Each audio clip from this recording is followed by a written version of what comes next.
Então, gente, boa tarde a todas, todos, todes. Quero começar agradecendo muito ao Márcio pelo convite. É para mim uma oportunidade muito importante, muito bacana estar podendo falar de Deleuze e Guattari, interface com a psicanálise, nesse momento que eu estou terminando a tese de doutorado sobre isso, e a escrita de uma tese é sempre solitária, né? Então poder estar compartilhando isso e poder ouvir as perguntas, os comentários que eu espero que se desdobrem aí no final da nossa conversa, vai ser bem bacana.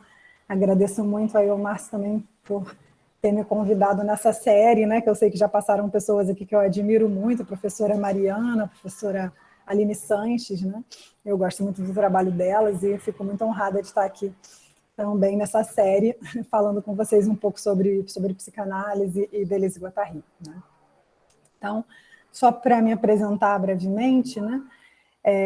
Eu fiz graduação e mestrado na Universidade Federal Fluminense, em Niterói, no Rio de Janeiro, e desde a graduação eu já entrei em contato com o pensamento de Deleuze e Guattari pela via da saúde mental, né? Na graduação eu me interessei pelo campo da saúde mental e me vinculei à militância da luta antimanicomial, né? Fiz parte um tempo lá do núcleo estadual da luta antimanicomial no Rio de Janeiro.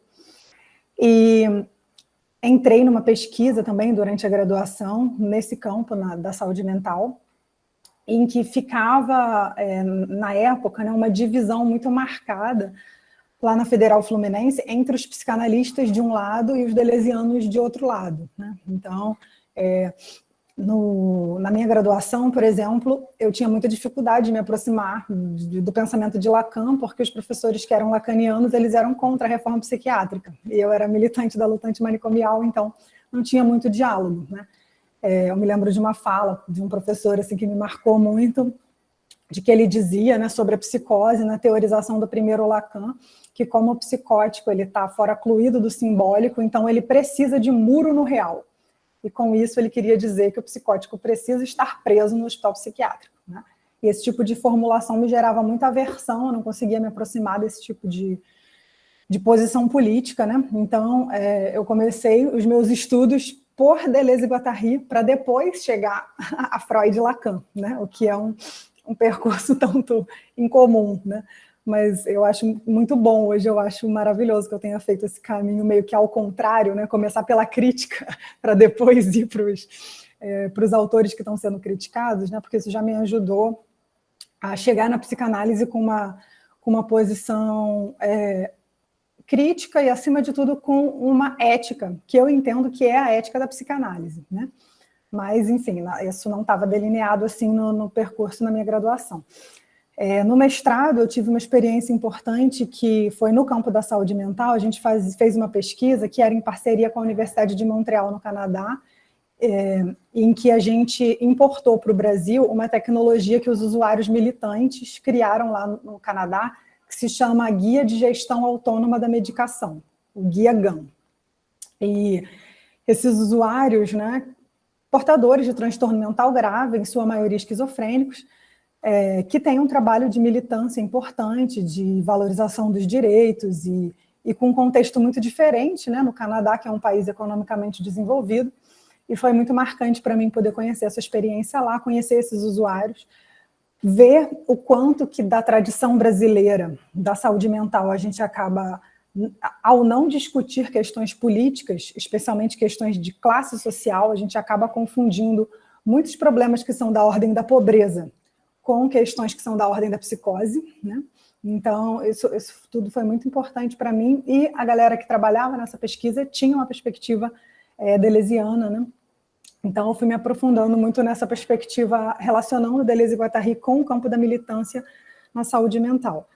Mas, para mim, ficou como uma questão em aberto, né, porque sempre aparecia para mim a insuficiência da militância para dar conta dos problemas que se colocam na vida de qualquer sujeito e, de maneira mais grave, desses sujeitos que têm transtornos mentais mais graves, né? Então, no contato com os usuários da pesquisa, que eram todos militantes, né, tanto os canadenses quanto os brasileiros, nas nossas conversas sempre ficava claro isso, eles tinham uma vida social muito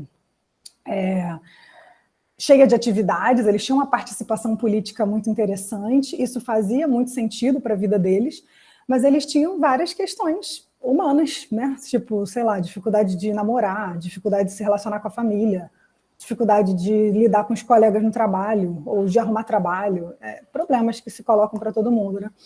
E que nem sempre tinha uma escuta clínica para esse tipo de problema no âmbito da militância, né? Então, assim, eu reconhecia a importância da militância política, mas via que aquilo não era tudo, né? E aí eu segui, né, estudando psicanálise, fazendo minha análise, minha formação pessoal, né? E no doutorado eu resolvi, né, retomar essa questão que ficou aberta para mim desde a graduação, desde o mestrado, que é essa interface entre as questões clínicas e as questões políticas, a interface da psicanálise com o pensamento de Deleuze e Guattari. E aí eu estou fazendo o doutorado, esse é o último ano do meu doutorado, que eu estou fazendo na UFRJ, né, Federal do Rio de Janeiro, sob orientação do professor Joel Birman, que é um psicanalista que eu admiro muito, justamente por fazer esse debate entre psicanálise e política, né, por sustentar essa articulação que não é fácil, né, considerando que o meio psicanalítico na França, no Brasil e no mundo é majoritariamente conservador. Então, você sustentar esse debate coordenando a psicanálise sempre gera muitos tensionamentos. E eu admiro muito o professor Joel, porque ele já está nessa há muitos anos e sustentando essa postura crítica, né, que me ajuda muito a desdobrar minhas reflexões, né, por aí. E no doutorado, eu estou pensando, então, minha pesquisa se chama Como Criar para a Psicanálise um Corpo Sem Órgãos. Então, da vasta obra de Deleuze e de Guattari, em que existem muitos conceitos que são ali colocados, né, eu recortei um conceito que para mim, muito importante, justamente por auxiliar a gente a fazer melhor essa articulação. A gente sabe que clínica e política se articulam, mas assim, como que essa articulação se dá, né? E o conceito de corpo sem órgãos, ele vem para responder essa que é uma inquietação minha desde lá do início do meu percurso, né? Então, eu vou tentar falar um pouquinho hoje para vocês da pesquisa. Eu tento dar um enfoque na pesquisa, não apenas teórico, mas também trazendo a clínica. Só que aí é um tipo muito específico de clínica, né? Porque é um conceito de um filósofo, criado por um filósofo, né? Que é o Gilles Deleuze, e desenvolvido na parceria dele com um psicanalista, que é o Félix Guattari. Mas quando Deleuze vai falar de exemplos clínicos, ele traz exemplos da literatura. Então, na tese, eu chamo esses casos de casos crítico-clínicos, né? Porque é quando ele fala da importância da crítica literária para pensar a clínica, né? E essa não é uma grande originalidade, vamos dizer assim, de Deleuze, porque o próprio Freud já fazia isso, né? Então, a grande referência que a gente tem para pensar a psicose dentro da psicanálise é o caso Schreber, que é uma análise que Freud faz de um livro, de uma obra literária, né? Então, eu acho que é muito interessante a gente pegar esses casos crítico-clínicos, né? Porque eles ajudam a gente a ver o que, às vezes, os simples exemplos clínicos já vêm muito enviesados por uma certa aposta, por uma certa visão que um psicanalista imprime na sua prática, né? Então, eu tenho gostado de trabalhar com esses exemplos de Deleuze, mas, enfim, se ao longo da conversa surgirem outros exemplos, também a gente pode estar pensando juntos.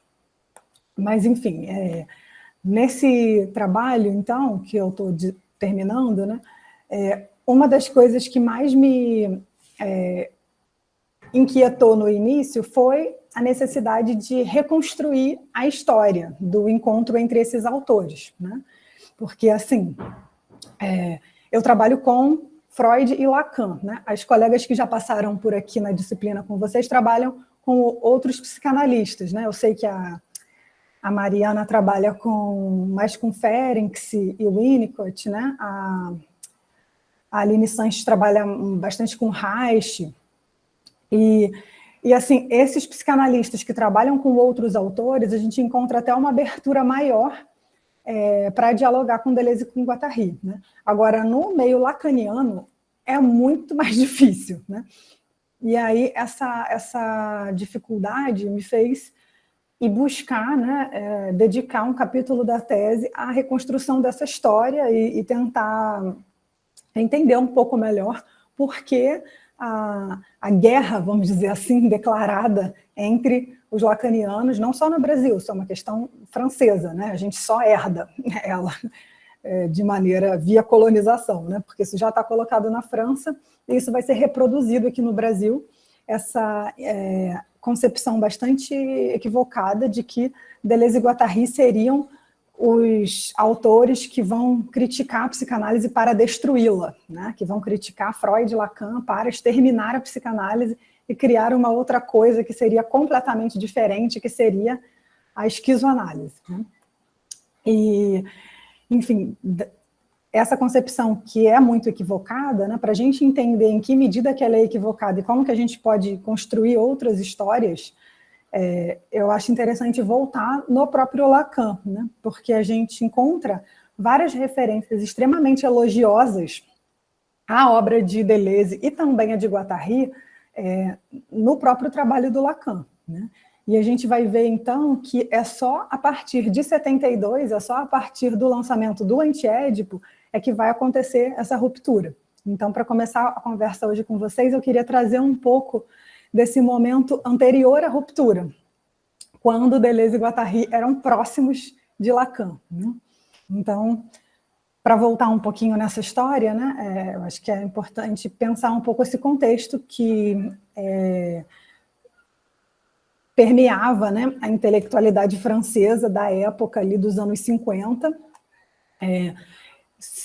Lacan ele começa os seus seminários em 53, né, o que a gente chama de seminário 1, são as aulas que Lacan ministrava inicialmente no Hospital de Sainte-Anne, né, e os seminários de Lacan eram espaços considerados de formação para a IPA, né, para a Associação Internacional de Psicanálise, que era, até então, a única instituição que existia, a única instituição que formava psicanalistas. Então, todos os psicanalistas, desde Freud até Lacan, para se autorizarem psicanalistas, você tinha necessariamente que estar vinculado à IPA, né? Então, Lacan era vinculado à IPA e ele dava os seus seminários como a parte de formação teórica para os candidatos a analista na França. E aí, em 53, o Guattari conhece o Lacan através de uma pessoa que foi muito importante para a formação do Guattari, que era o Jean-Henri, que era o coordenador da clínica de Laborde, né? E o Jean-Henri, antes disso, né, o Guattari chega até a clínica de Laborde, chega até o Jean-Henri por causa da militância política dele, né? O Guattari participava desde o ensino médio de trabalhos de militância junto com o professor dele, que era o Ferdinand Henry, irmão do Jean Henry, né? Então, é o Ferdinand que apresenta Guattari para Jean Henry, que convida ele para trabalhar em Laborde por causa dos trabalhos que ele tinha com grupos militantes, né? Então, a entrada do Guattari na saúde mental se dá pela via da militância, né?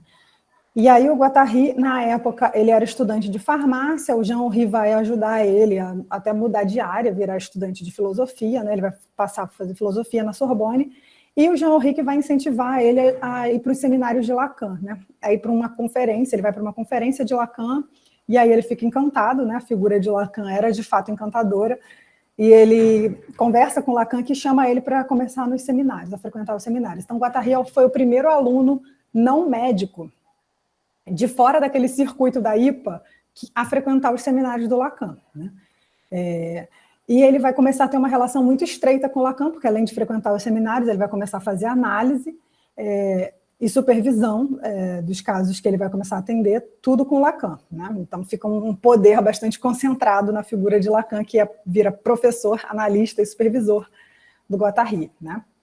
Essas histórias todas que eu estou contando aqui, tá, gente, elas estão presentes numa biografia que eu já vi que as professoras anteriores já indicaram para vocês, o Márcio também já indicou, né? Que é um achado, porque é realmente o trabalho mais sistemático que fizeram já sobre Deleuze e Guattari, traduzido aqui para o Brasil, que é o do François Doce, que é Gilles Deleuze e Félix Guattari, Biografia Cruzada, que está publicado aqui pela Artimed, tá? Então, assim, é excelente esse livro, não estou ganhando nenhum real para fazer essa propaganda, não, é de verdade mesmo, de coração. Esse livro é muito bom e conta muitas histórias, é importante para quem pesquisa Lacan também, né? Porque ele acaba contando muitas histórias do lacanismo, né? Do surgimento do lacanismo. Então, voltando, quando o Guattari, então, está acompanhando os seminários e Lacan começa a se interessar por Deleuze e vice-versa, por causa das colaborações intelectuais, a princípio, não pessoais. O Guattari, então, vai ter uma relação pessoal com Lacan, mas Deleuze não. Deleuze vai ter uma relação com Lacan que é de mútua leitura, de mútua influência, né? Então, assim, Deleuze ele vai se interessar pela psicanálise porque Deleuze é um autor, vamos dizer assim, o primeiro livro de Deleuze, né, que é sobre o filósofo David Hume, chama Empirismo e Subjetividade, publicado em 1953, Deleuze já recolhe de Hume uma ideia que vai ser muito importante para ele e que ele vai desdobrar depois, quando ele encontrar a psicanálise, que é a ideia de que o pensamento é delírio. Então, essa ideia Deleuze não tira inicialmente da psicanálise, ele tira inicialmente da filosofia de Hume. E o Deleuze sempre se interessou muito por autores marginais, assim. Então, enquanto toda a intelectualidade francesa, inclusive Lacan, estavam trabalhando com o que ele chama dos 3 grandes Hs, que era H de Heidegger, H de Hegel e H de Husserl. O Deleuze vai trabalhar com um 4º H, que é o H de Hume, né? Então, ele estava sempre meio que contracorrente, assim, né? Trabalhando com autores considerados menores. E o primeiro encontro assim, de Deleuze com a psicanálise vai ser por essa via também, de trabalhar com autores menores. Então, toda a intelectualidade francesa da passagem da década de 50 para 60 estava estudando Sade, eles estavam apaixonados por Sade. Inclusive, tem um seminário de Lacan, que é o 7, sobre a ética da psicanálise, que, entre as várias histórias que Lacan destaca, ele cita bastante o Marquês de Sade, né? E toda a intelectualidade francesa estava trabalhando nesse momento com a literatura de Sade. E Deleuze, então, resolve estudar Mazoc, Sachir Mazoc. Então, Deleuze estava sempre na contramão do pensamento hegemônico na França, né? E aí, para estudar Mazoc, e esse é o primeiro livro em que Deleuze faz um debate profundo com a psicanálise, né? É um livro de 1967, Sachir Mazoc, O Frio e o Cruel. Ele vai fazer um debate crítico, né? Então ele já entra na psicanálise criticando, ele entra na psicanálise fazendo a crítica de uma suposta complementariedade entre sadismo e masoquismo, que formaria essa entidade clínica que seria o sadomasoquismo, né? E toda a psicanálise criava herdava, na verdade, essa definição já da psiquiatria, porque não foi Freud que cunhou esses conceitos foram cunhados pelos psiquiatras, né? O Havelock-Ellis e o Krafft-Ebing, que trouxeram esses conceitos para a psiquiatria, de masoquismo e de sadismo, e só se trabalhava com a literatura de Sade, pintando o Mazoc como o contrário de Sade, né?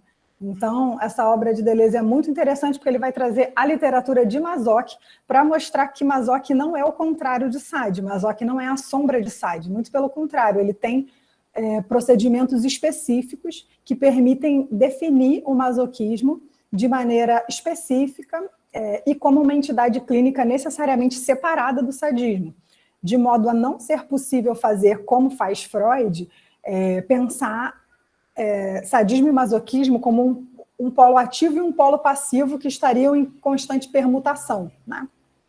Então, esse é um livro muito interessante que o Deleuze ele lança um conceito que vai ser importante depois para a gente pensar o conceito de corpo sem órgãos, né, que é meu objeto de pesquisa, que ele lança o conceito de instinto de morte nesse livro de 67, né?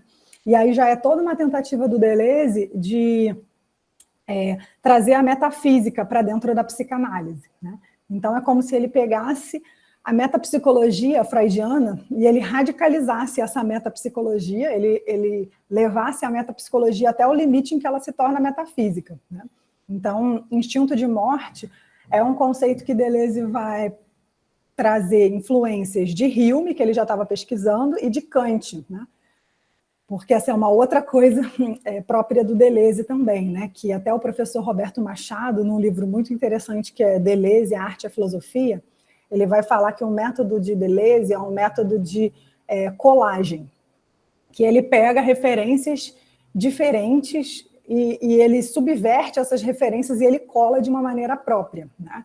O François Dosset, nesse livro que eu mencionei, na biografia, ele vai dizer que vai chamar esse mesmo procedimento de método da perversão, porque Deleuze perverte os conceitos dos seus sistemas originais de referência, né? Ele faz um uso próprio. Daí Deleuze ser um autor muito difícil, porque para você compreender os conceitos dentro da obra dele, você tem que compreender mais ou menos o mapa que ele vai fazendo de referências e o uso que ele vai fazendo dos conceitos, né? Então, com o conceito de corpo sem órgãos não é diferente, né? Mas eu estou trazendo um pouco essa história do encontro de Deleuze com Lacan, porque isso é importante para a gente compreender o próprio conceito de corpo sem órgãos, né? Então, se eu faço essa referência ao livro de 67, Sacher-Masoch, é para poder mostrar para vocês como que Lacan começa a se interessar por Deleuze, né? Então, Deleuze já se interessava por Freud e por Lacan, via essa ideia que ele retirou de David Hume, que o pensamento é delírio. Então, porque o pensamento é delírio, ele começa a se interessar por psicanálise. E naquela época na França a psicanálise era meio que incontornável, né? Ela fazia parte ali do campo de referências desses autores, todos que estão ali reunidos em Paris nesse momento. E aí, então, Freud e Lacan aparecem para Deleuze já desde o início, né? E Deleuze aparece para Lacan a partir dessa publicação, né? Então, em 67, Deleuze lança Sacher-Masoch. É uma série assim, de produções. Eu sou gosto muito da filosofia de Deleuze, então eu acabo pesando nos elogios, né? Mas para mim é uma série espetacular que ele cria, né? De 67 a 72. Ele vai fazendo diálogos muito profundos com a psicanálise nesses 4 livros, né? Que é Sacher-Masoch de 67, em 68 ele lança a tese de doutorado dele, que é Diferença e Repetição. Em 69 ele lança a Lógica do Sentido, para 72 lançar o Antiédipo com o Guattari, né? Então, são os 4 livros dessa época têm um debate profundo com a psicanálise. E aí, como que a psicanálise vai reagir a essas provocações, essas críticas que Deleuze faz, né? A gente vai encontrar as principais referências de Lacan a Deleuze no Seminário 16, que é intitulado de um outro, com O maiúsculo, a um outro, com O minúsculo, né? Que é essezinho que tem essa carinha aqui para nós aqui no Brasil, né? Para quem quiser achar de maneira mais rápida, né? Vocês podem ir no índice onomástico, vocês vão ver que Deleuze ele é citado 10 vezes, né? Aqui, para facilitar aí quem quiser fazer essa pesquisa mais direta, né? E Deleuze ele é citado 10 vezes, sempre de maneira extremamente elogiosa, até exagerada, né? Que é o jeito próprio do Lacan, enfim. E aí eu vou fazer algumas referências aqui para vocês terem ideia de como que esse debate vai longe, né? Então, assim, ele começa reconhecendo a importância do Sacher-Masoch, desse livro que eu estou mencionando de 67, né? Tem uma citação aí que está no seminário, na página 132, que ele vai dizer assim, o Lacan: o gozo masoquista é um gozo analógico. Nele, o sujeito assume analogicamente a posição de perda, de resto, representada pelo objeto A, no nível do mais de gozar. Em seu esforço para constituir o grande outro como um campo articulado apenas à maneira do contrato, no qual, com tanta felicidade, nosso amigo Deleuze depositou ênfase para substituir a vibrante imbecilidade que impera na psicanálise, o sujeito joga com a proporção que se furta, aproximando-se do gozo pelo caminho do mais de gozar.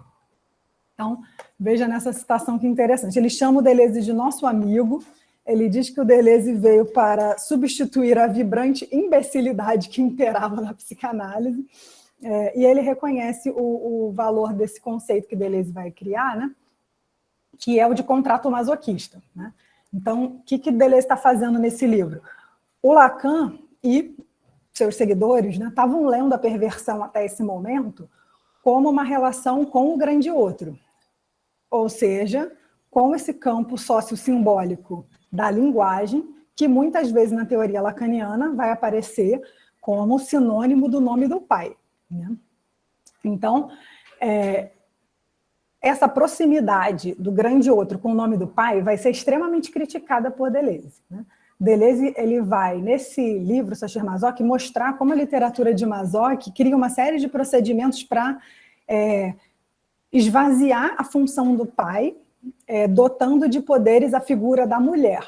Então, é toda uma relação com a mulher que precisa ser educada, formada para se tornar a mulher fria, carrasca, que vai submeter o masoquista aos seus, como é que eu vou dizer, os seus rituais, em que a questão da dor aparece para Deleuze não como um objetivo, não como uma busca do prazer pela dor, né? Mas como uma forma de construir. Ele ainda não tem esse conceito na época, mas depois ele vai definir retroativamente, né? Como uma maneira de construir o seu corpo sem órgãos, o corpo sem órgãos masoquista, né? Então, ele critica a unidade sadomasoquista que a psicanálise estava sustentando, né? Estava reproduzindo, né? Herdando da psiquiatria. Ele critica essa ideia de pensar o masoquista numa relação com o grande outro. Ele vai mostrar que o grande outro vai ser esvaziado para surgir aí uma relação contratual com essa mulher. Então, é toda uma trama com a mulher. A figura privilegiada, então, do masoquismo é a mulher e não o pai.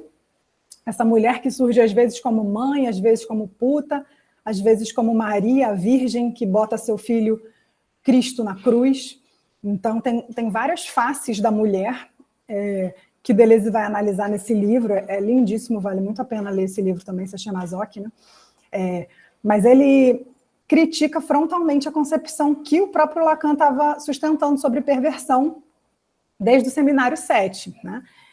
E aqui, então, no seminário 16, o Lacan faz esse reconhecimento, né, de que a obra do Deleuze estava trazendo uma coisa nova e muito importante e que substituía a vibrante imbecilidade da psicanálise. Eu acho muito bom, porque assim, essa é uma técnica que eu vou passar para vocês. Toda vez que vocês quiserem brigar com um lacaniano, é importante citar Lacan.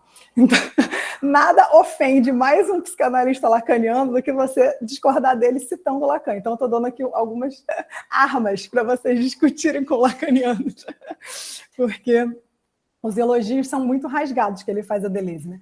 E aí, Sacher-Masoch, então, ele coloca nesse lugar, né, de como se Deleuze estivesse trazendo uma contribuição fundamental para a psicanálise, para pensar a clínica da perversão. E nesse mesmo seminário, já mais para trás, na aula 14, ele vai fazer elogios aos 2 outros livros, que é a Diferença, Repetição e Lógica do Sentido, né? Então, a gente encontra aqui, por exemplo, na página 212 desse seminário, Lacan diz assim sobre Deleuze, vou citar aqui o Lacan. Ele diz assim: sucede, por exemplo, que um certo senhor, Gilles Deleuze, dando continuidade ao seu trabalho, lança sob a forma de suas teses 2 livros capitais, o primeiro dos quais nos interessa em primeiro plano. Creio que, por seu simples título, Diferença e Repetição, vocês podem ver que ele deve ter alguma relação com o meu discurso, coisa de que o autor é certamente o primeiro a saber. E depois, assim, sem interrupção, tive a grata surpresa de ver aparecer em minha escrivaninha um livro que ele nos dá de lambuja, que se chama Lógica do Sentido. Isso foi uma verdadeira surpresa. Aliás, porque ele não me havia anunciado nada disso na última vez em que eu o vira, após a defesa de suas 2 teses. Então, veja que nessa citação aqui, além de elogiar, né, a publicação desses 2 livros, o Lacan ainda faz referência à relação pessoal que ele mantinha com o Deleuze, né? Então, o François Doce, nessa biografia, ele conta um pouco para a gente, né, que o Lacan esteve em Lyon, nessa época. Deleuze dava aula no interior da França, e o Lacan esteve lá para fazer uma conferência, e ele foi recebido pelo Deleuze, né, esteve na casa do Deleuze no dia anterior da conferência e no dia posterior, e enfim, não construíram uma amizade a partir daí, mas tinham algum tipo de relação pessoal também, né? A ponto do Deleuze falar depois, numa das últimas entrevistas que ele dá em vida, ele diz que foi um pesadelo, porque o Lacan foi para a casa dele, ficou bêbado e não queria ir embora nunca, e ficava falando mal de todos os seus discípulos, com exceção do Jacques Alain Miller. O Lacan tinha os traços meio paranoicos, né? E aí ele falava que todos os discípulos dele eram horríveis, estavam atrapalhando o trabalho dele, estavam desgraçando com o ensino dele, menos o Miller. O Miller era o que ele não falava mal, né? E aí o Deleuze brinca nessa última entrevista dizendo que foi um pesadelo, porque o Lacan não parava de falar e falar mal dos outros, né? Enfim, havia uma relação pessoal e uma relação intelectual entre eles, que a partir daí vai se intensificando, né? Então, se a gente pega na obra do Deleuze, é mais direta a referência e mais incontornável, né? Ele cita muitas vezes Freud e Lacan no Sacher-Masoch, em Lógica do Sentido, o tempo todo. Diferença e Repetição também, apesar de ser um livro de filosofia, Freud e Lacan entram como pensadores. Deleuze não faz muito essa distinção entre os pensadores, as origens, de onde eles vêm, né? Então, Deleuze usa com o mesmo rigor um pensador que vem da literatura, que vem da pintura, que vem da psicanálise, que vem da filosofia, que vem de qualquer canto, né? Ele está preocupado com o pensamento, não com a origem dos pensamentos, né? Então, em Diferença e Repetição, especialmente o conceito de instinto de morte também, que já estava em Sacher-Masoch, que vai reaparecer com muita força. A Lógica do Sentido, ele dialoga bastante com esse primeiro Lacan, do simbólico, ele faz muitos elogios na época ao conceito de falo, que para ele era lido como a casa vazia, né, que permitia todos os deslocamentos dentro da estrutura. Então, Deleuze faz um elogio nessa época ao pensamento na França, que estava se constituindo em torno desse nome, que é o estruturalismo, né? Deleuze, inclusive, um dos textos mais importantes dessa época é o de Deleuze, em que se pode reconhecer o estruturalismo, em que ele mostra as potências e também já as limitações desse pensamento estruturalista, que o próprio Deleuze vai romper, mas não sem reconhecer a sua importância, né? Então, eu acho importante trazer o Lacan cita aqui, na continuidade dessa citação que eu estou fazendo do Seminário 16, né? O Lacan reconhece, né, na página 213, vou ler mais uma citação do Lacan, que ele diz assim: não seria nada mal perceber que ele está falando de Deleuze, né, em sua felicidade, soube ganhar tempo para reunir num único texto não apenas o que está no cerne do meu discurso, e não há dúvida de que esse discurso está no âmago de seus livros, já que ele o confessou como tal, e que o seminário sobre a carta roubada constitui seu passo inicial e definiu seu limiar, mas também todas as coisas que auxiliaram o meu discurso, que o alimentaram, que numa ou noutra ocasião lhe forneceram sua aparelhagem, como a lógica dos estoicos, por exemplo. Com a suprema elegância da qual detém o segredo, Deleuze pôde mostrar o lugar de sustentação essencial que ela ocupa, tirando proveito dos trabalhos de todos os que esclareceram esse aspecto da doutrina estoica, que é difícil porque só nos foi legada por trechos dispersos de depoimentos estrangeiros.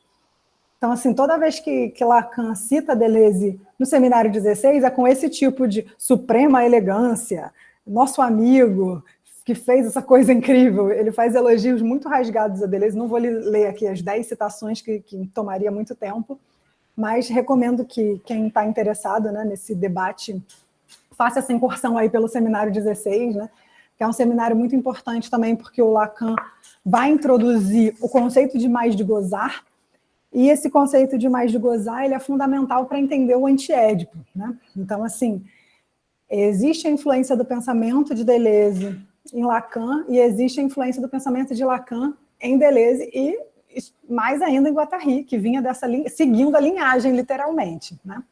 Então, assim,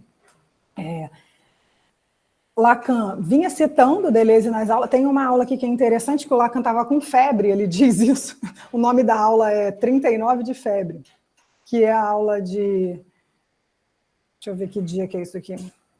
que é de 19 de março de 69, que o Lacan interrompe a aula mais cedo, porque ele estava com febre, e ele pede para um dos alunos dele, na época, que era o psicanalista Jacques Nassif, ele pede para o Jacques Nassif fazer uma apresentação sobre lógica do sentido nessa aula, né?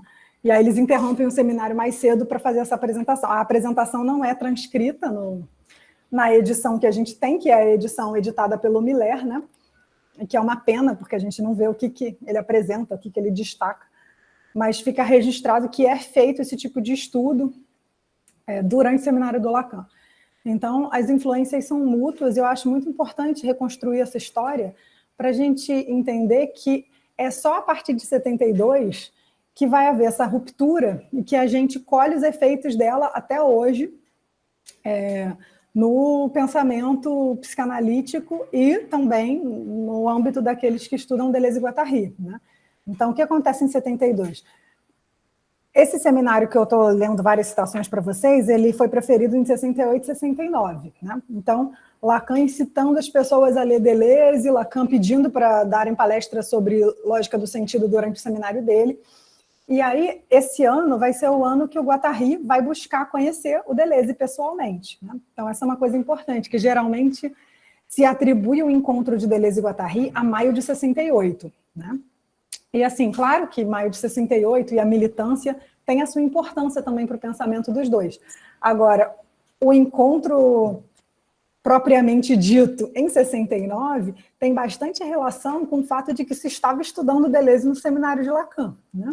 E Lacan estava fazendo esses elogios rasgados a Deleuze. Então, o Guattari, ele tinha um médico que trabalhava em Laborde, que era amigo do Guattari, que fazia também os cursos de Deleuze em Lyon. E aí é esse médico que vai apresentar os dois, né? E aí, em 69, quando o Guattari conhece Deleuze, vai ser um encontro muito importante para os dois, né? Para Deleuze, porque ele estava vindo de uma doença terrível, né? Ele tinha defendido a tese de doutorado dele e tinha feito uma cirurgia, tinha perdido um pulmão, e estava mal, 1 ano trancado, se recuperando. E o Guattari estava vindo dessa efervescência toda, que era maio de 68, que eram todos os movimentos políticos que estavam acontecendo, e o lacanismo e tudo, né? Então, o encontro dos dois foi muito interessante. Um ficou encantado pelo outro e começa essa colaboração conjunta, né, que vai resultar no Antiédipo, em 72. E o Lacan, essa biografia também conta, né, que o Lacan ele tentou ter acesso ao que Deleuze e Guattari estavam fazendo juntos antes da publicação, justamente porque ele tinha receio do que os dois iam publicar, né? E o Guattari não autorizou esse acesso prévio de Lacan aos textos, né? Lacan, então, já começou a ficar chateado daí, né? Dele não poder ter acesso prévio ao material do Antiédipo. E depois que o livro saiu, ele ficou ainda mais consternado, né? A ponto dele ter feito uma coisa inédita na Escola Freudiana de Paris, né? Que foi uma interdição mesmo, uma censura, né? Ele proibiu todo mundo de comentar o Antiédipo. Então, durante anos, os psicanalistas de orientação lacaniana não falavam um pio sobre o Antiédipo. Tiveram alguns desobedientes que falaram, em geral, besteira, né? Elizabeth Roudinesco foi uma das primeiras desobedientes, que fez um artigo muito ruim sobre o Antiédipo, já naquele mesmo ano foi publicado. E alguns outros lacanianos foram falando depois, né? Mas no ano do lançamento teve essa grande interdição, essa censura por parte do Lacan, e o Lacan ficou muito ofendido, né, com as críticas que o Antiédipo dirigem à psicanálise e ao lacanismo particularmente, sendo que, se você for buscar no Antiédipo, não tem um único momento em que eles criticam a pessoa de Lacan, não tem críticas pessoais a Lacan, né? E é cheio de elogios, tão rasgados quanto esses que o Lacan fazia a Deleuze. É cheio de elogios à pessoa de Lacan, especialmente por esse novo ensino que já estava se esboçando, que hoje a gente chama de segundo ensino, segunda clínica, ou último Lacan, né? Ultimíssimo Lacan, ou clínica do real, tem vários nomes para esse último ensino do Lacan, que já estava começando aqui no seminário 16, né? E que Deleuze e Guattari vão se apropriar muito desses conceitos no Antiédipo. Então, Essa história toda, né, me ajuda a falar, por exemplo, no antiédipo, o corpo sem órgãos, ele vai surgir em relação com o conceito de máquina desejante.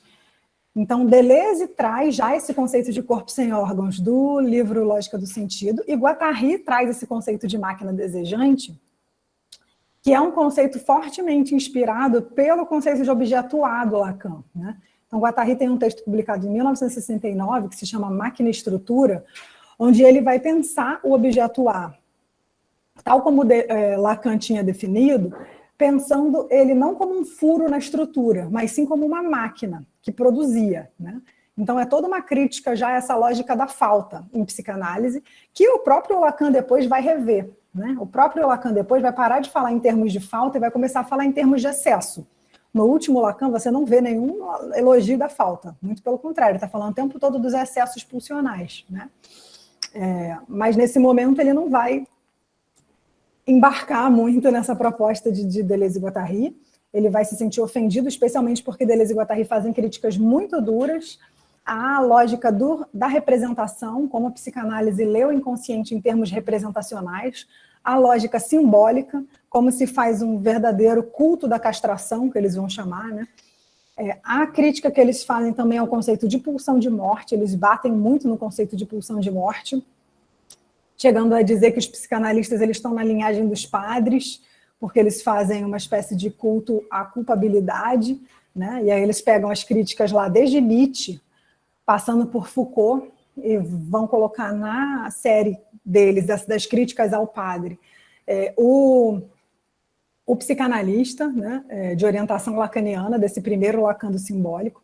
Então são críticas muito duras, mas que eles estão fazendo sempre questão de mostrar que tem a ver com o lacanismo, a certa doxa lacaniana que circulava naquela época entre os lacanianos, defendendo o simbólico e o nome do pai e a castração, e aquilo não dizia mais respeito à altura que o ensino de Lacan estava naquele momento, né? Aquele momento é o momento que Lacan estava falando, proferindo o seminário 20, ou mais ainda, né? Em que ele já está falando de corpo falante, ele já está falando de gozo, ele já está na lógica do excesso do último Lacan, ele não está mais na lógica da falta do nome do pai. Mas o Lacan vai ficar muito sensibilizado e ele vai lançar um seminário em resposta a eles dois, né? Que é o 21, que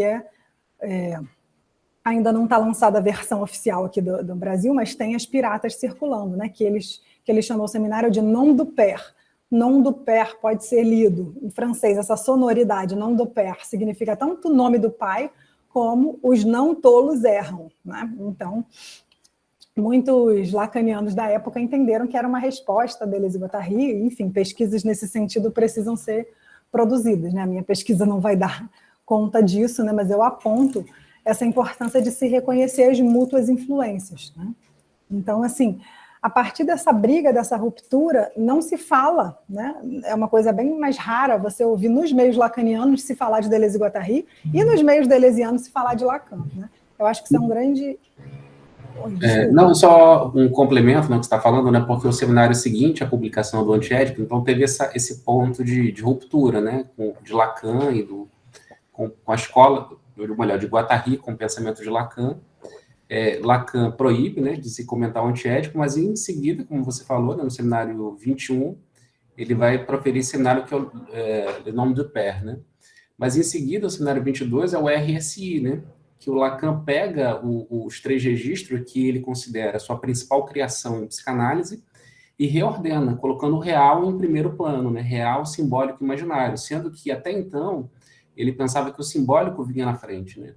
E isso é uma revolução que já está no antiédipo, né? O tempo todo, Deleuze e Guattari dizem que as categorias do simbólico e do imaginário para eles não são importantes e que eles pensam tudo em termos de real. Então, acho muito curioso, né, que o Lacan dê essa resposta a Deleuze e Guattari no seminário 21 e no seminário 22 venha o RSI, ou seja, reordenando toda a prática psicanalítica a partir do real. Em seguida, vem o seminário do Saint-Thomas, onde ele vai, inclusive, fazer incursões sobre a loucura, né, discutindo com Joyce e tal. Então, assim, a atmosfera dos 3 seminários posteriores à publicação do Antiédipo é muito esquizo, é muito interessante, né? A questão do real, a questão de multiplicar o nome do pai, os nomes do pai, né? E a errância própria a isso, né? Lembra muito passivo esquizo. o real e a loucura, né? As maneiras como todo mundo é louco e as gambiarras, as estéticas, as formas muito singulares de cada um se articular com a sua maneira de gozar, como ele vai falar no cenário 23, né? Sim, super importante isso que você está falando, especialmente porque Deleuze e Guattari vão falar isso já no Antiédipo, né? Que a categoria, eles não inventam, eles usam a categoria lacaniana de real, né? Então, assim, tem uma entrevista que Deleuze e Guattari dão Deleuze dá depois da publicação do Antiédipo, porque ele diz que o objetivo deles com o Antiédipo era construir a univocidade do real, ou um espinosismo do inconsciente, né? Então, assim, acho que é interessante perceber que até esse momento da publicação do Antiédipo, Lacan só falava do real em termos negativos, né? Então, o real é o furo no simbólico, o real é o que não cessa de não se escrever, o real é ruptura, quebra, o real não pode ser visto, não pode ser escrito, o real é só não, não, não, não. Lacan só vai definindo o real como o que ele não é, a partir do simbólico e a partir do imaginário, né? E com o empurrãozinho, vamos dizer assim, que Deleuze e Guattari dão para ele, ele começa a definir o real em termos mais positivos, em termos mais propositivos, né? Apesar de não reconhecer que foi com essa ajudinha, né? Deleuze fala isso numa outra entrevista também, que ele e Guattari quiseram ajudar Lacan esquizofrenicamente. Foi uma ajudinha que eles deram a Lacan. E se a gente for interpretar nesses termos, dá para ver que a psicanálise lacaniana avançou muito em termos de real depois das críticas de O Antiédipo, apesar de Lacan não dar o crédito, né? Então, acho que essa história está aí em aberto, né, para a gente reescrevê-la, né, para a gente reunir esses pedaços, esses fragmentos, né? Tem pesquisas muito interessantes que se abrem a partir dessa visada, né? E aí, na pesquisa que eu estou fazendo, eu estou tentando pegar esse conceito de corpo sem órgãos, que é um conceito, então, que, a partir dessa ruptura com o pensamento de Deleuze, Guattari e Lacan, vai ficar muito marcado o Antiédipo como essa crítica destruidora para a psicanálise, e o conceito de corpo sem órgãos, porque o Antiédipo ganha muita visibilidade, as pessoas que vão estudar corpo sem órgãos, elas se fixam no Antiédipo e no Mil Platôs, né, que é o projeto Capitalismo e Esquizofrenia, desenvolvido por Deleuze e por Guattari. Mas, para a gente compreender o alcance desse conceito, a gente tem que entender que ele é um conceito de Deleuze, né? Ele é um conceito, então, que já estava presente em Lógica do Sentido, em 69. Em 72, ele vai ganhar essa nova face, mas ele vai continuar sendo desenvolvido por Deleuze solitariamente nos livros posteriores, né? Então, o Deleuze tem uma aula, né, que ele... É uma pena que a gente não tenha essa bibliografia traduzida para o português ainda, né? É uma bibliografia que está me ajudando muito, que eu estou lendo os cursos de Deleuze, que estão publicados na Argentina só, né? Na coleção Cactus. E são aulas espetaculares, ajudam muito a compreender tanto o Antiédipo quanto outros livros de Deleuze, né? E numa dessas aulas, que está traduzida nessa edição da Cactus, que chama Derrames, o Deleuze, ele diz que sobre o corpo sem órgãos, né, ele já diz isso em 72, essa é uma aula de 72, em que ele já estava combatendo uma certa concepção equivocada, que perdura até hoje, de que o corpo sem órgãos tem a ver com esquizofrenia e particularmente com Antonin Artaud, né? Então, assim, sem dúvida, Antonin Artaud é importantíssimo, né, para quem nunca ouviu falar dele. Artaud foi um grande artista do campo do teatro francês, né? Ele foi diagnosticado com esquizofrenia e passou uma parte considerável da vida dele internado em vários hospitais psiquiátricos na França. E a maior parte da obra dele é escrita nas internações, né? Ele foi, inclusive, isso daí é uma curiosidade que eu acho importante marcar também, ele foi atendido por Lacan, que na época era só psiquiatra, não era psicanalista. Ele foi atendido por Lacan em 38, e Lacan deu um prognóstico bastante equivocado para Artaud. Ele condenou Artaud, disse que Artaud já estava num estado de esquizofrenia bastante avançado, que dali para frente era só demenciar e estava acabado, não escreveria mais uma linha, né? E a maior parte da obra de Artaud foi escrita depois desse prognóstico equivocado do Lacan, né? Então, O Artaud, ele fez uma releitura do teatro, né? Criando a proposta dele do teatro da crueldade. É um artista extremamente instigante, muito importante para o pensamento de Deleuze e Guattari, inclusive, né? E o nome vem dele, né? É o Artaud que faz, em 48, se eu não me engano, uma obra que era para ser exibida no rádio, na França, em Paris, e essa transmissão radiofônica vai ser censurada, porque quando as pessoas escutarem o que o Artaud fez, vão achar intransmissível para o grande público, e é uma transmissão que se chama, né, a gente tem um registro hoje com o título Para Acabar com o Juízo de Deus, né?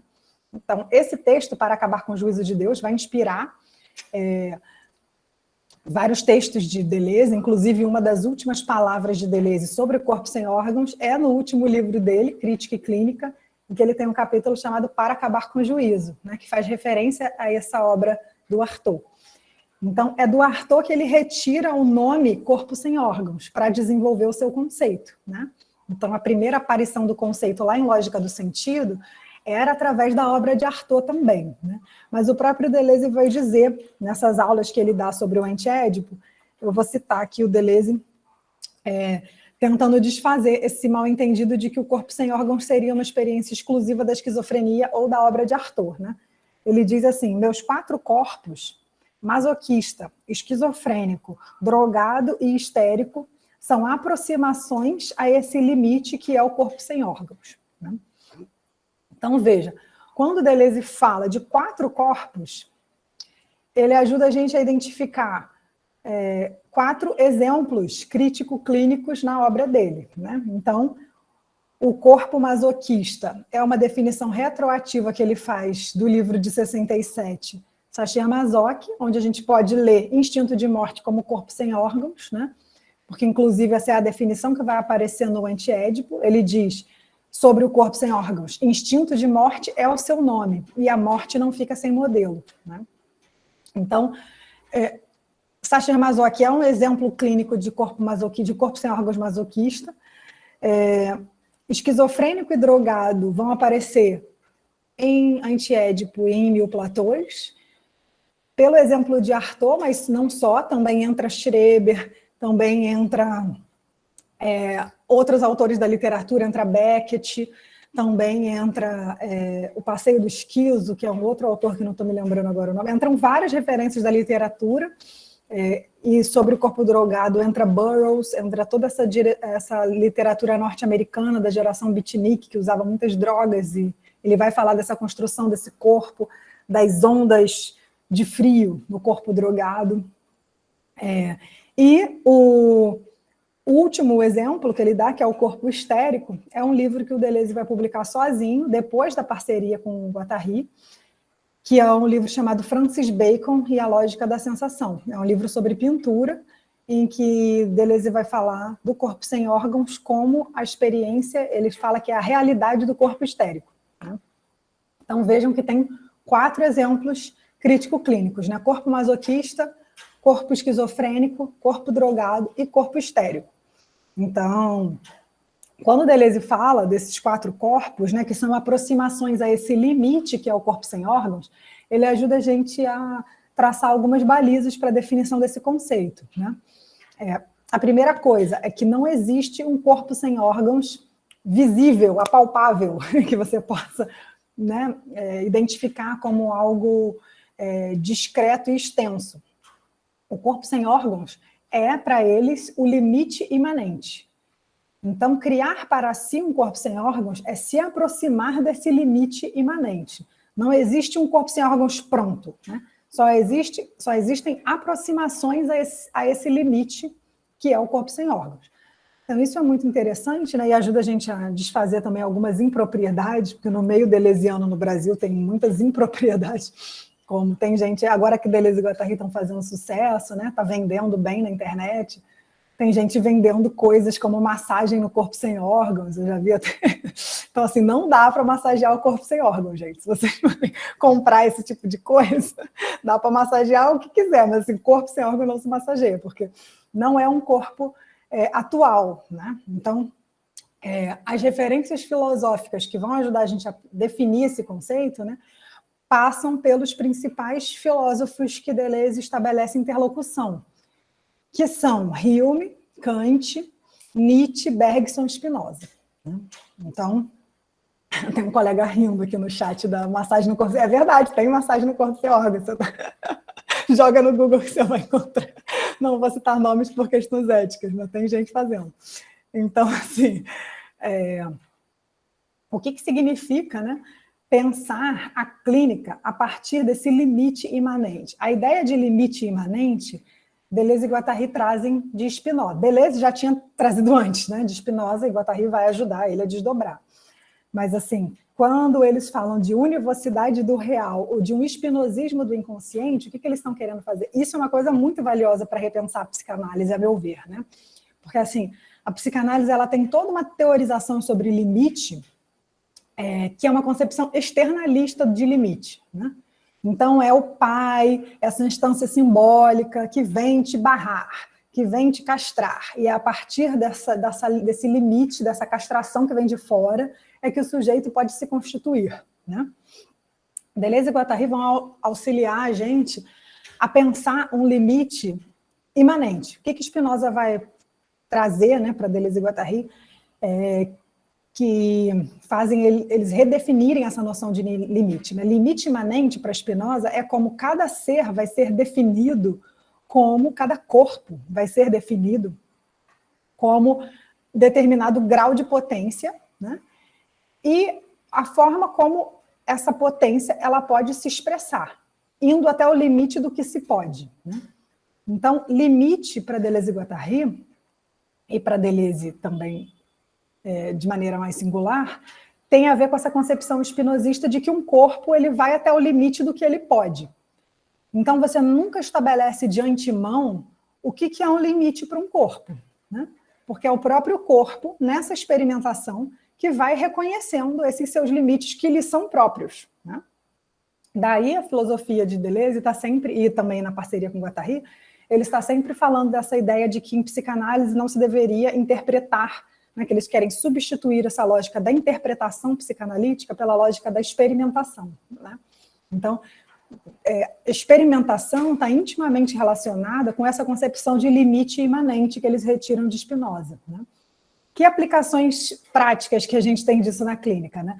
Eu, por exemplo, trabalho muito com usuário de droga, usuário de crack, álcool e outras drogas. E é muito comum esse tipo de clínica mais limítrofe, digamos assim, né? O moralismo dos psicanalistas se expressa com todas as suas cores, né? Então, assim, eu já recebi muitos pacientes usuários de droga que trazem histórias de outros psicanalistas lacanianos que juram de pé junto que eles não estão ali para moralizar a vida de ninguém, não estão ali para adaptar o sujeito à sociedade, nem para fazer o sujeito parar de usar droga, que a escuta, o gozo, blá, blá, blá, blá, blá. Mas aí você vai ver o que eles fazem de verdade, e tem uma prática extremamente moralista, tem uma prática em que o analista se sente no direito de considerar que aquela quantidade de droga está boa ou ruim para o sujeito, que aquela experiência está sendo mortífera ou não para o sujeito, fazendo esse julgamento, né? Porque são julgamentos, não é só uma interpretação, de maneira totalmente externalista, né? Enquanto, dentro dessa lógica do corpo sem órgãos e do limite imanente, a gente vai ter um olhar completamente diferente para essa paciente mesmo.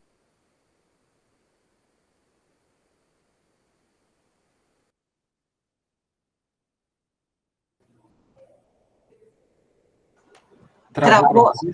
Travou, era o que eu ia perguntar. Né? Travou. Lorena, travou o último minuto, deu uma travada, se puder retomar. Sobre a questão, depois que você terminou a questão das drogas. Travou? Como você começou? Falou até completamente diferente. Foi a última... Sim. Então, tentando voltar, né? Então, assim, na verdade, quando eu atendo uma pessoa que chega com problema com drogas, uma das últimas coisas que me interessa perguntar ou saber mais é a droga. Porque, assim, O sujeito não é a droga que está em questão, né? Uma pessoa que está com problemas com drogas, aparentemente com drogas, em uma análise a gente vai ver que nunca é a droga a questão principal, né? A droga ela está ali encobrindo a questão principal, né? Então, se a gente fica focado em droga, e aí usou, não usou, e tá boa essa quantidade, não tá, a preocupação com a droga já explicita uma preocupação moralista, né? Porque se a gente for levar ao pé da letra, de maneira radical, o que Lacan nos ensina, Lacan não precisa nem ir para Deleuze e Guattari, não. Quando você pensa o sujeito a partir dos seus modos de gozar, né? A droga ela é um meio muito interessante, né? Para entrar nesse jogo de prazer e desprazer, mas a droga em si, ela não porta nenhum mistério que tem que ser desvendado, né? A questão que está fazendo aquele sujeito usar a droga é outra. Então, em análise, a gente vai tentar pensar as questões que estão fazendo aquele sujeito usar a droga, né? E algumas pessoas, sim, vão se colocar em situações bem delicadas, vão chegar a ter experiências, vamos dizer assim, de flertes com a morte. E tem pessoas que são só depois desse extremo que elas vão começar a pensar se elas querem diminuir seu consumo ou parar, né? Então, assim, não cabe ao analista se ele fosse guiar somente por Lacan, né? Mas, assim, as interpretações de Lacan são tão variadas e tem lacanianos tão conservadores, né, que a gente tem que resgatar uma certa interpretação de Lacan para poder sustentar isso que eu estou falando, né?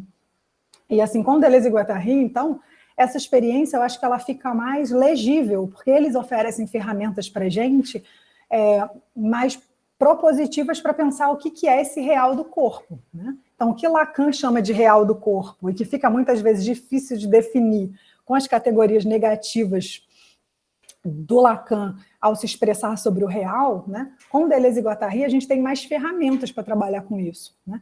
Então, pensar a construção desse corpo sem órgãos, que né, uma das definições então, que Deleuze e Guattari vão dar para esse conceito. O corpo sem órgãos é o que desfaz o organismo, né? Então, não é que o corpo sem órgãos elimine os órgãos, ele destrói o organismo, ou seja, uma certa organização dos órgãos que tem a ver com a forma como a trama sociossimbólica nos marca, né? Então, para dar um exemplo mais concreto, nós temos um organismo, nós temos um corpo que é organizado por uma trama sociossimbólica. O nosso corpo ele é discurso. Então, assim, em termos lacanianos. Então, assim, a gente tem um corpo que responde ao social. A gente tem um corpo, por exemplo, que sente fome meio-dia. Por que o nosso estômago ronca meio-dia? Porque meio-dia é hora de comer. A gente tem um corpo estruturado para isso, né? A gente vê determinadas coisas, porque a nossa cultura diz que determinadas coisas são gostosas, a gente olha para uma comida e acha gostoso. Mas aí a gente olha para a cultura do outro e a gente acha nojento. Então, nessa época aí que teve de perseguição agora de chinês, por causa da xenofobia incrementada com o surgimento do coronavírus, né, muitas pessoas começaram a fazer comentários xenofóbicos dizendo que porque os chineses são isso ou são aquilo, eles comem coisas esquisitas, né? Então, assim, a gente olha para um camarão e a gente acha que é uma coisa muito gostosa de comer. Mas a gente olha para uma barata e a gente acha que é uma coisa nojenta. Um gafanhoto a gente acha nojento, né? Mas em outras culturas, os corpos são ensinados a olhar para esses animais e achar gostoso, e achar que é comestível, né? Então, assim, o nosso corpo ele é construído nessa trama sociossimbólica. O que a gente sente como, dentro dessa organização desse corpo, é marcado por essa trama sociossimbólica. O que Artaud propõe quando ele fala da necessidade de construir um corpo sem órgãos, né? O primeiro a dizer isso, mas não o único a fazer isso, o que ele vai dizer é a necessidade, então, não é você mortificar o seu corpo, não é automutilação, não é nada disso. É construir um corpo que seja livre, vamos dizer assim, dessas marcações sociossimbólicas que a gente herda de maneira inconsciente sem parar para se dar conta disso, né? Então, é construir um corpo que permita passar outras intensidades, que permita sentir o mundo de uma outra maneira, né? E isso significa, em última instância, construir um outro mundo, né? Porque você constrói um outro corpo que vai ter acesso a outras experiências. Então, o corpo sem órgãos, ele visa destruir o organismo, ou seja, essa organização prévia que a gente herda e que é uma espécie de controle, né? O Artaud sentia isso como um controle social sobre o corpo, né? E se a gente for olhar de maneira mais radical, é disso mesmo que se trata, né? Então, como que a gente constrói um corpo que seja sensível a outras coisas, a outras experiências, não somente aquilo que a gente foi ensinado a sentir.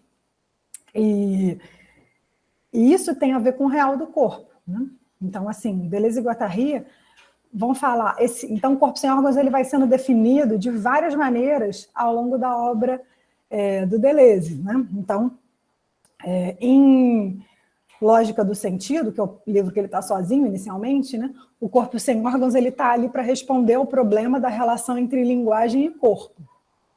Então, a definição de corpo sem órgãos nesse livro vai ser a profundeza do corpo esquizofrênico, né? Então, para Deleuze, né, seria uma espécie de plano a partir do qual o sujeito se constrói, né? Então, não seria só uma experiência esquizofrênica, seria uma espécie de fundo dessa experiência indiferenciada, próximo do que Freud vai chamar de autoerotismo, né? Onde esse corpo ele não tem uma unidade, né? Só que Deleuze ele vai criticar a concepção freudiana de chamar esse momento do autoerotismo de fragmentação, né? De corpo fragmentado. Ele vai mostrar que mais funda é a experiência de um corpo indiviso, de um corpo sem partes. E aí dá para a gente usar esse conceito também para criticar toda essa dialética do todo-parte que aparece em Freud e também em Lacan, né? Do corpo, dessa unidade que se constrói a partir do narcisismo como o ponto de referência, né? Então, é só quando a gente toma a unidade como ponto de referência é que a gente vai chamar todas as experiências que fogem dessa unidade de fragmentação, né? Se a gente não tomar a unidade como referência, não tem como falar de fragmentação. E é essa via que Deleuze está abrindo para a gente, né? Poder falar dessa experiência anterior à unidade sem ficar refém da unidade, como único referente. Então, é por aí que ele vai falar, então, não de fragmentação, mas de multiplicidades, né? Que é um conceito também que ele pega do Bergson. Então, além de limite imanente, que eles pegam de Spinoza, vai ser importante o conceito de multiplicidades, que eles vão pegar de Bergson, né? E para Bergson tem multiplicidades atuais, que a gente pode dizer que está na ordem do que a gente pode ver do imaginário, né? Ou mesmo do simbólico, mas tem também as multiplicidades virtuais, né? Essas sim dizem respeito ao corpo sem órgãos, para Deleuze e para Guattari, né? Então, as multiplicidades virtuais, elas não estão necessariamente fora da experiência, né? Porque Deleuze vai fazer questão de colocar isso sempre na experiência, né? Tal como ele define lá com o conceito de empirismo transcendental, né? Então, o transcendental para Deleuze está na experiência, e é esse eco que ele faz entre empiria e transcendência que vai fazer nascer o conceito de plano de imanência, né? Então, as multiplicidades virtuais em Bergson, elas vão permitir falar desse corpo, falar desse limite, que ele está em nós e, ao mesmo tempo, ele tem que ser construído, né? Então, é como se o corpo sem órgãos ele já estivesse aqui, mas, ao mesmo tempo, você tem que construir o seu, né? E a partir dessa experimentação. Então, lógica do sentido. Esse corpo vai ser definido como essa profundidade esquizofrênica que arrebenta as superfícies, e o Artaud aparece aí em duelo com Lewis Carroll, com a Alice de Lewis Carroll, nas superfícies espelhadas. Em Antiédipo, o corpo sem órgãos vai aparecer como o corpo pleno do desejo, e aí ele vai ser tanto definido do ponto de vista da clínica quanto do ponto de vista da política. Então, Deleuze e Guattari vão falar do corpo sem órgãos do déspota, o corpo sem órgãos da terra, primeiro, né, do déspota e do capital. Então, é toda uma leitura das formações políticas. Então, o corpo sem órgãos não é só corpo singularmente falando, ele também é corpo social, né? Então, eles botam corpos e sócios. Essa definição se desdobra no Mil Platões, né? em que eles abreviam um corpo sem órgãos como CSO, para dar mais visibilidade a essa questão do corpus e sócios, né? Então, o corpo sem órgãos, ele está dentro e ele está fora, né? E em Francis Bacon, Lógica da Sensação, o Deleuze retoma esse conceito sozinho, né, para pensar a experiência da esquizofrenia, aí para pensar o corpo singular, né, digamos assim, e toda a deformação que Francis Bacon faz nas figuras que ele pinta, para fazer pintar o tempo, né? E a última palavra de Deleuze sobre o corpo sem órgãos é no Crítica e Clínica, em que, para acabar com o juízo, ele vai mostrar, né, que é um duelo entre Artaud e Kant, que é uma referência muito importante também.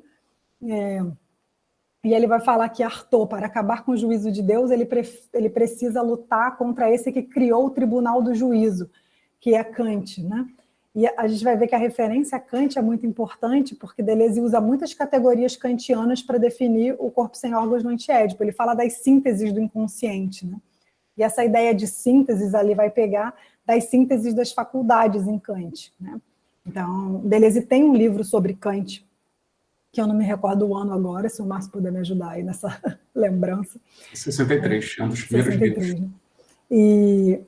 E já em Hume, ele já fazia essa associação com Kant. A gente vai ver que na obra de Deleuze ele volta muito a Kant, um pensador que ele diz que é inimigo, mas é um inimigo do qual ele se serve bastante, né? E que é um autor importante para a gente pensar o conceito de corpo sem órgãos também. Então, assim, enfim, é um conceito cheio de nuances, né? E que, antes de mostrar uma imprecisão, essas várias nuances do corpo sem órgãos mostram exatamente o contrário disso, é uma extrema precisão que Deleuze vai tirar de Bergson, né, quando ele vai dizer que ele vai definir corpo como a resposta, a solução para um problema.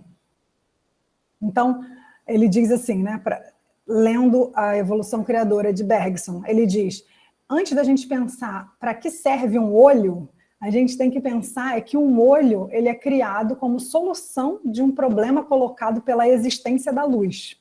Então, é porque a existência da luz coloca um problema em termos de ver que a natureza cria um olho, né?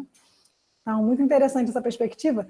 E aí, se a gente pega por essa via, a gente vai entender que em cada livro que Deleuze coloca um problema, o corpo sem órgãos aparece como uma solução diferente, né?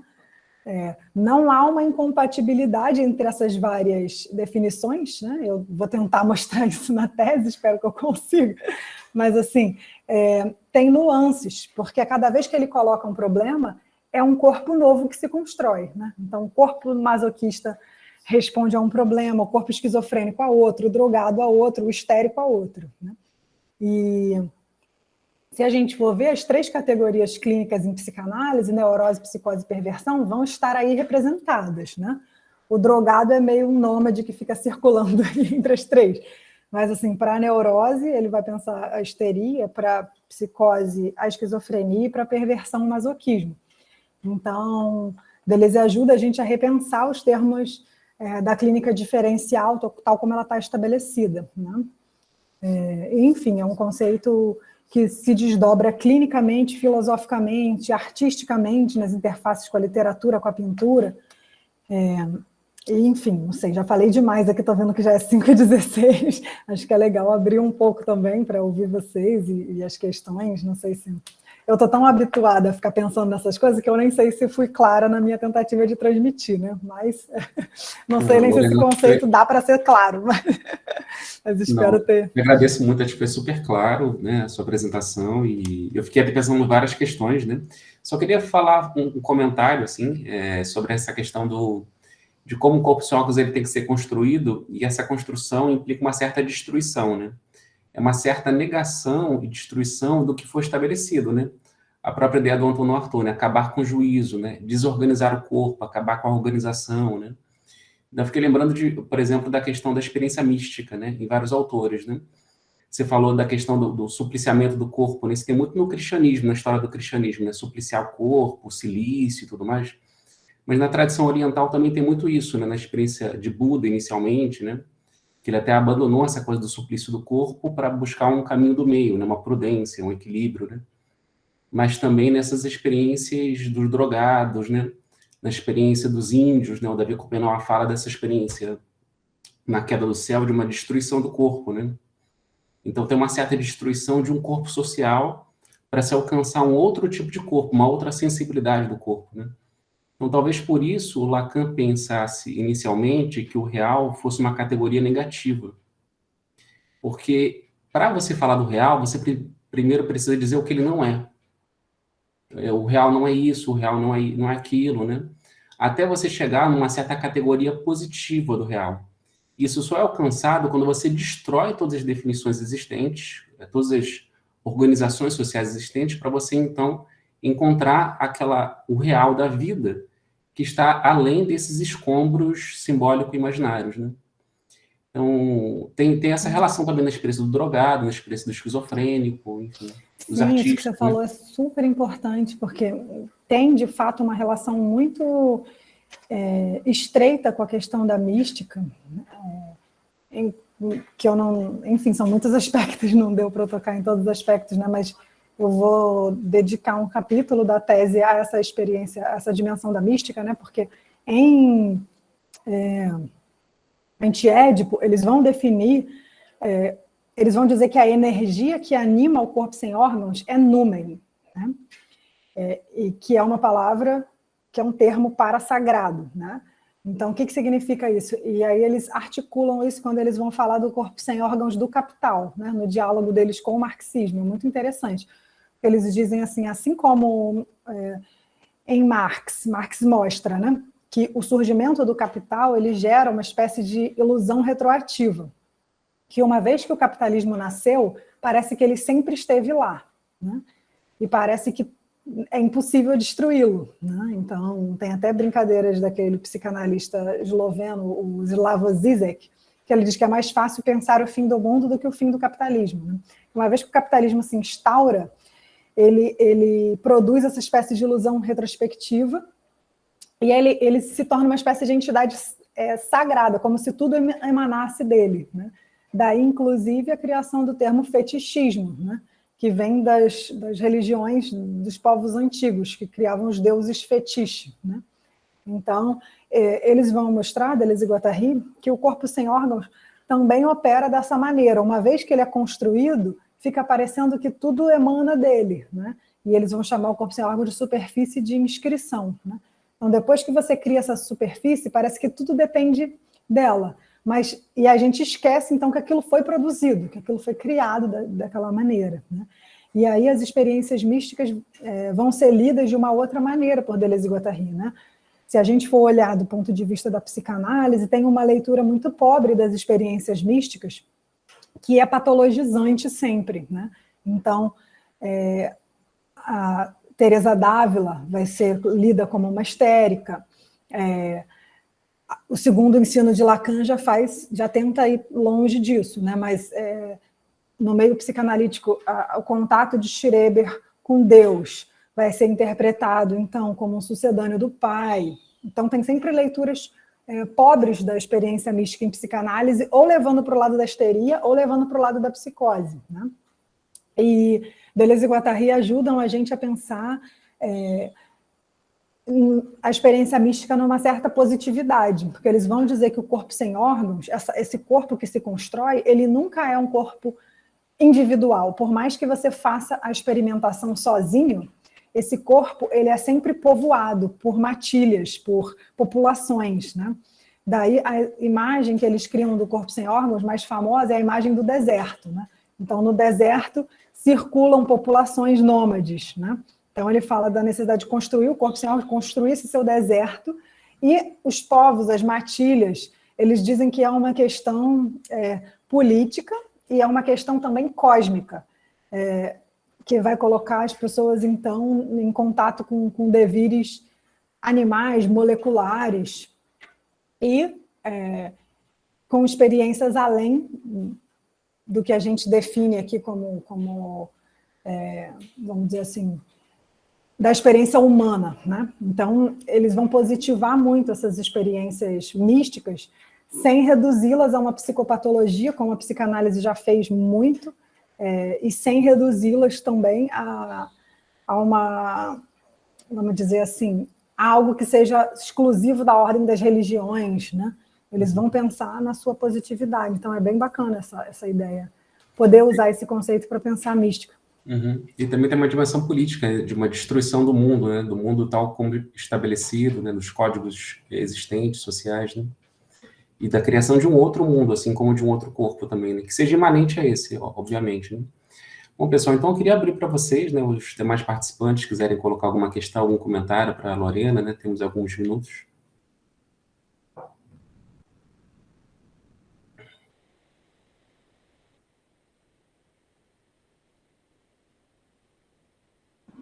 Lorena, primeiro, eu queria te agradecer, porque achei a tua fala, assim, extraordinária, muito bem costurada, sabe? Foi dando muita clareza. Mas não é sem um certo desamparo e desespero que eu faço o comentário que eu vou fazer e peço tua ajuda para dar uma desanuviada, assim, nesse desespero, né? Quando você mencionou a venda de massagens para o corpo sem órgãos, isso é muito engraçado, divertido, mas ao mesmo tempo ele é muito desesperador, porque é uma cooptação de uma coisa que é completamente antissistêmica, né? Quer dizer, a cooptação capitalista de uma noção, de um conceito, de uma ética de vida que é completamente outra coisa. Então, de fato, eu fico muito desamparada. E aí eu queria que você me falasse umas palavras de amparo. Assim. É isso. Muito boa. Obrigada, Luciana. Não sei se as minhas palavras vão ser de amparo, mas eu confesso que eu também fico estarrecida quando eu vejo esse tipo de coisa, assim, mas como pensar respostas, né, a esse tipo de apropriação, porque eu acho que, assim, Deleuze e Guattari, eles são explicitamente contrários à criação de escolas com o nome deles, né, escolinhas de esquizoanálise, e tem um monte disso aí hoje em dia também, sendo vendido, porque as pessoas estão procurando, as pessoas querem estudar Deleuze e Guattari, elas não sabem por onde começar, é um pensamento extremamente complexo, e aí você vê lá, escolinha de esquizoanálise, venha estudar, é livre, é legal, é de boa, faz massagem no corpo sem órgão. Então, assim, você dança um pouquinho com a gente e sai deleuziano. Então, as pessoas, elas querem entrar em contato com esse pensamento, né? E aí vão ter pessoas vendendo, dancinha, enfim. E assim, Deleuze e Guattari foram claros quando pontuaram, né, que a esquizoanálise é uma ferramenta crítica, analítica, para ser usada para analisar a psicanálise, mas não só a psicanálise. Então, as pessoas usam a esquizoanálise, né? O Márcio tem uma formulação muito interessante, né, de nomear o Viveiros de Castro como esquizoanalista no campo da antropologia. Tem pessoas pegando pensamentos de Deleuze e Guattari e usando na filosofia, nas artes, na antropologia, em vários lugares, né? Então, eu acho que, assim, por mais que tenham usos muito problemáticos, tem usos também muito, muito potentes, muito interessantes, né? Eu acho que para tentar coibir esse tipo de coisa, a gente teria que entrar numa postura extremamente problemática também e anti-deleuziana, que é de criar uma escola, né? Em que a gente poderia dizer, não, isso é... Então, assim, não tem muito controle dessas coisas. Eu acho que o que a gente pode fazer, quem estuda Deleuze e Guattari de maneira séria e sistemática, é simplesmente fazer o nosso trabalho, né? E disponibilizar o nosso trabalho nos espaços que existem para tal, né? Daí eu acho, tipo, super louvável, elogiável a iniciativa do Márcio, né? Que está dando essa disciplina na Federal do Maranhão, mas o fato de estar online viabiliza que esteja uma coisa aberta para pessoas do Brasil todo, né? Então, assim, as pessoas vão escutar a gente falando de esquizoanálise e vai escutar o pessoal lá que dança e que faz massagem. E aí a pessoa vai tirar a sua própria conclusão. Quem gosta de dança e de massagem vai fazer dança e massagem, não está proibido fazer dança e massagem. Mas, assim, Deleuze e Guattari são também autores sistemáticos, que têm uma interlocução profunda com a psicanálise, com a filosofia, com as artes, com a literatura, com a antropologia. Quem gosta de estudar todas essas coisas vai buscar os interlocutores que estão fazendo isso, né? Quem quer uma superficialidade, só para usar um rótulo como se fosse uma marca, né? D&G, como se fosse Dolce & Gabbana, e sair vendendo, e sair dançando, sair massageando, vai fazer isso também, né? Porque eu acho que quem pensa de maneira mais séria e sistemática o pensamento de Deleuze e Guattari não vai se propor também a fazer uma escola, criar uma polícia federal que a gente vai distribuir os passaportes e dizer quem pode e quem não pode. Então, assim, eu acho que a principal resposta que a gente pode dar para isso, né, Luciana, é fazer um trabalho sério com a obra de Deleuze e Guattari, né? E vai ter sempre pessoas interessadas também nesse trabalho sério, assim como tem gente interessada lá nas danças e nas massagens. Então, não sei se consola isso que eu te digo, mas é o que eu teria para te dizer. Agradeço muito. Obrigada, Lorena. Lorena, está me ouvindo? A Thales aqui. Só para complementar também, eu acho que o Deleuze mesmo queria esse lugar pop, né? Acho que ele queria também virar esse popular, né? Uma ex-Big Brother aí citou alguma coisa do Deleuze e Guattari, não sei se só o Deleuze ou o Deleuze e Guattari. Então eu acho que ele queria também chegar nesse lugar, porque essa máquina de produção desejante, acho que quanto mais se ocupar desses espaços, né, que seja o Big Brother, que seja o cara lá na CPI, que citou também a questão da máquina de guerra, eu acho que quanto mais ocupar esses lugares, né, eu acho que é importante. É claro que pode ser problemático em um monte de coisa, mas cada um pode o que pode, né? A massagista do corpo sem órgãos é o que ela pode. O que ela pode? Ela vai além daquilo? Ela não vai, mas sei lá, de repente ela pode provocar alguém, falar, nossa, o que é esse corpo sem órgãos? Essa pessoa ser provocada por outras vias, encontrar se agenciar de outras formas, né? Então, eu acho que é sempre um critério de avaliação, importante. né? Acho que você está falando é super importante, porque eu acho que eu entendo, né, que quando Deleuze falava da importância da filosofia ser pop, né, ser popular, ele estava falando da filosofia poder chegar para qualquer um, né?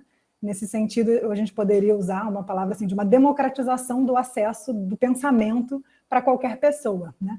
Então, eu entendo popular nesse sentido, pop como popular para qualquer um, para que possa chegar para qualquer pessoa, né?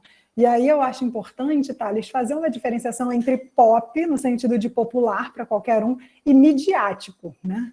Porque eu acho que tem muitos usos que são simplesmente midiáticos e não são populares, né? Porque o midiático, ele continua guardando seu viés elitista, o seu viés classista.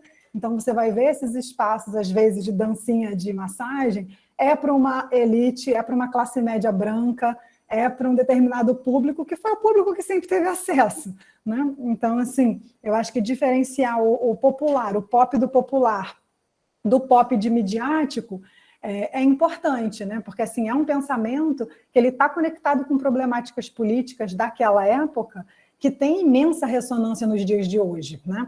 Então, por exemplo, no Anti-Édipo, Deleuze e Guattari vão citar autores que eram vinculados aos Panteras Negras, vão citar Fanon, vão citar autores marginais, né? É pop nesse sentido de popular, de marginal, eu entendo, né?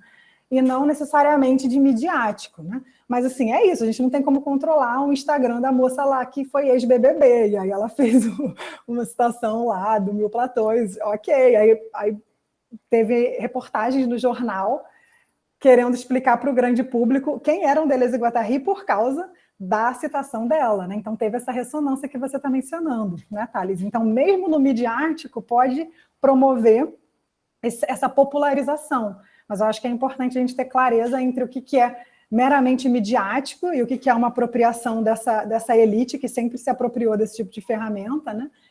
E o que é poder levar isso para qualquer um, né, interessado em pensar, né? Mas muito legal essas referências que você fez. Deleuze e Guattari já chegaram até a CPI e ao Big Brother, com certeza.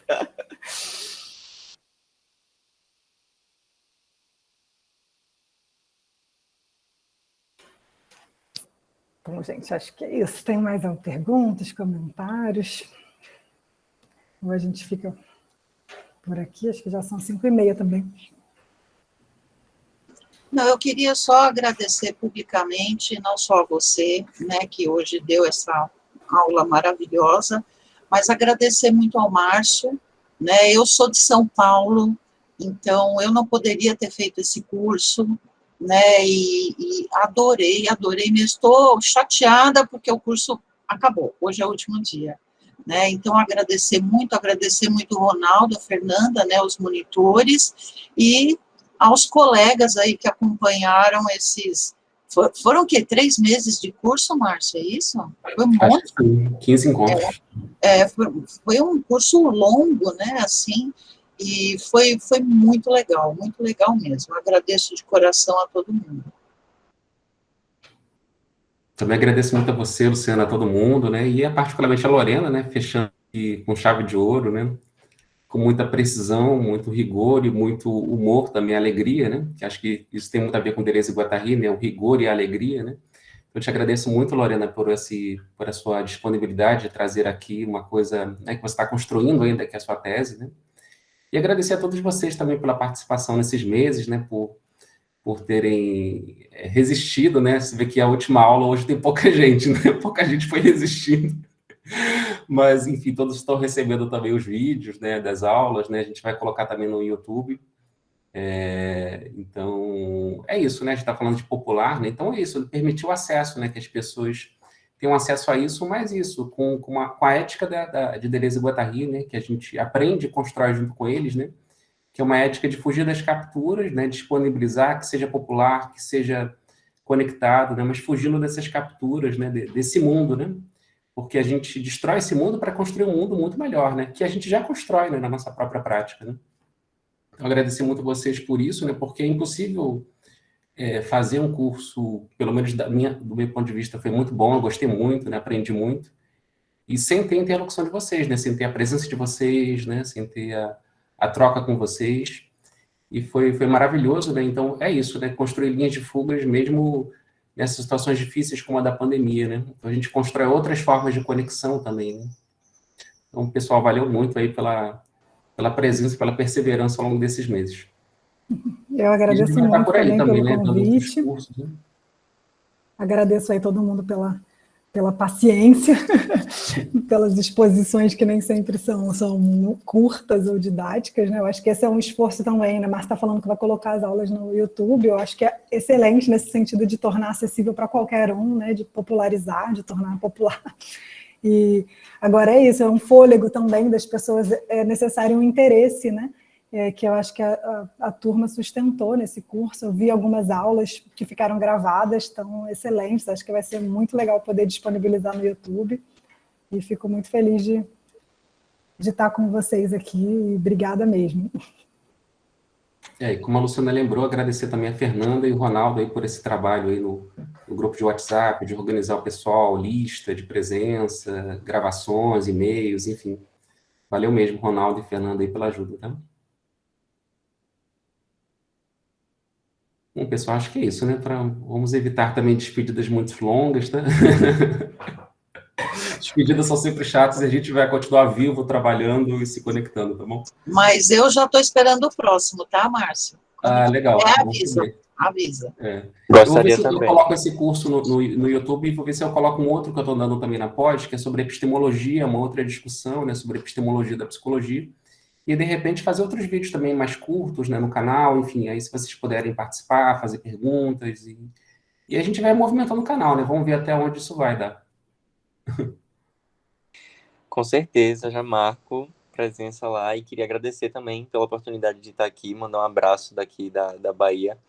Achei fantástico, tanto a ideia de disponibilizar no YouTube, já estava sentindo saudade das aulas, antes dessa última eu já estava sentindo saudades. E foram encontros excelentes, potentíssimos. Agradeço a Lorena também, que a fala de hoje foi fantástica, e muito obrigado, gente.